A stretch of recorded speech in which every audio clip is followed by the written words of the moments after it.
Bonjour à toutes et à tous et bienvenue dans ce test de Before We Live.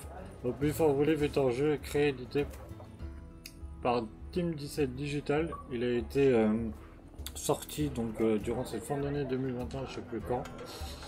Euh, c'est un jeu, un petit jeu de 1 giga qui va vous permettre effectivement de beaucoup de choses finalement parce qu'il a une durée de vie assez longue. J'ai pas compté, excusez-moi, mais une vie assez longue. Je pense que ça sera entre 5 et 10 heures. C'est pas mal long. Donc en point de vue graphique, vous voyez, c'est très très beau, c'est très bien inspiré, c'est magnifique. Par contre, au point de vue gameplay, c'est là où effectivement il y a beaucoup de choses à dire, puisque tout va se baser en fait là-dessus, sur la bibliothèque. Donc la bibliothèque, avec l'apprentissage des livres, ils vont effectivement se baser sur les ressources. Donc on va pouvoir construire de plus en plus de choses. À mon avis, le jeu se termine quand on aura fini effectivement toute la bibliothèque. Donc pas de scénario, il n'y en a pas, on suppose que c'est ça. Donc le but effectivement c'est de faire travailler ces bons hommes. Donc les bons hommes sont ceux qui défilent sous vos yeux.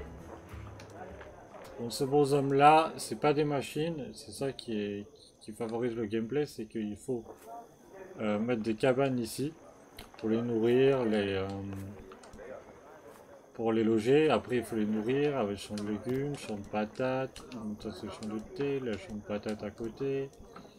Il y a également un verger. Là, j'en ai pas sur l'île principale.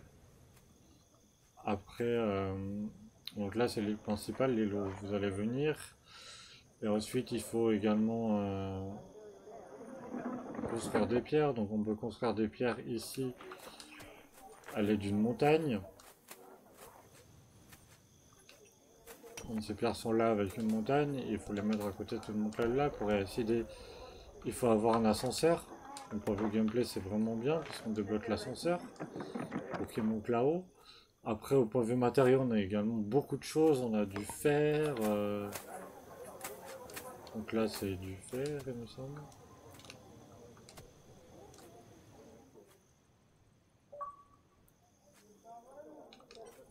Oui c'est du fer. On a du fer.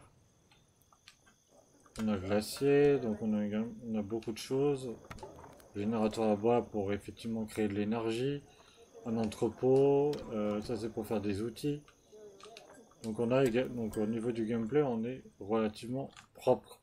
Après, ce qui dynamise encore plus le gameplay, c'est effectivement ce port-là et la cale sèche. Donc à quoi ça sert ce port-là et la cale sèche? Ça sert tout simplement à faire des bateaux. Donc on a trois types de bateaux. Navire d'exploration, navire de colonisation et navire de commerce. Donc les navires d'exploration, c'est ceux-là. Et au début, vous n'avez pas la terre entière qui est comme ça, qui est totalement découverte. Vous avez des petits bouts.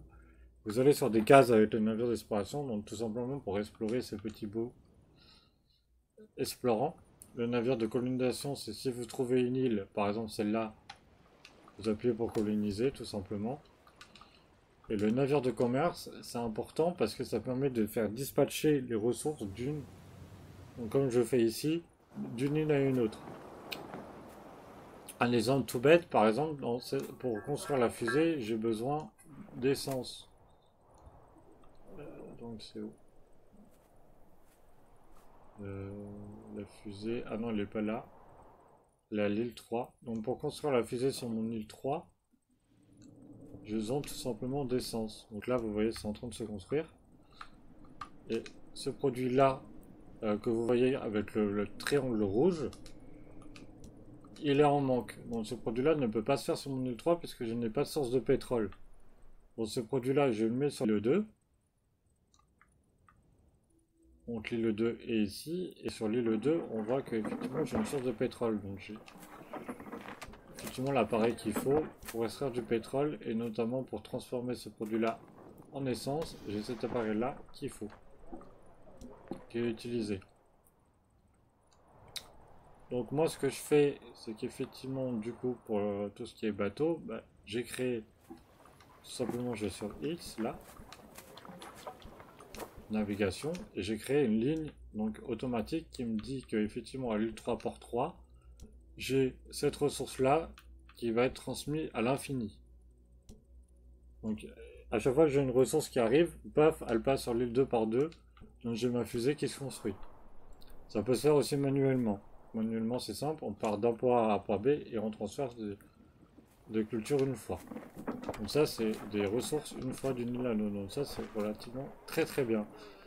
Après, l'autre point, les points négatifs, j'en ai pas trouvé beaucoup, ils sont très mineurs, notamment effectivement l'entrepôt.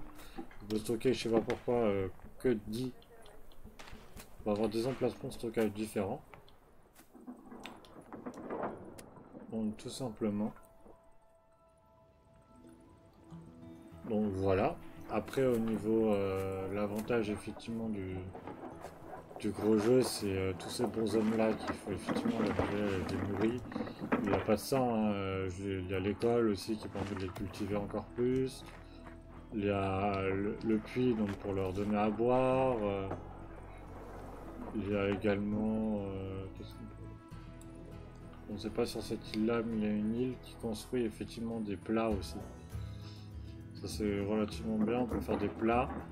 Voilà, sur cette île là, j'ai fait effectivement un point où je peux faire des smoothies. Donc, leur bonheur est pris en compte également, les vêtements pour qu'ils aient moins chaud, moins froid. Là c'est l'atelier de tissage, donc c'est pour faire des vêtements aussi avec le champ de coton qui est là. La place du marché qui vend des produits de luxe pour améliorer leur bonheur. Donc c'est très complet. Donc on a aussi voilà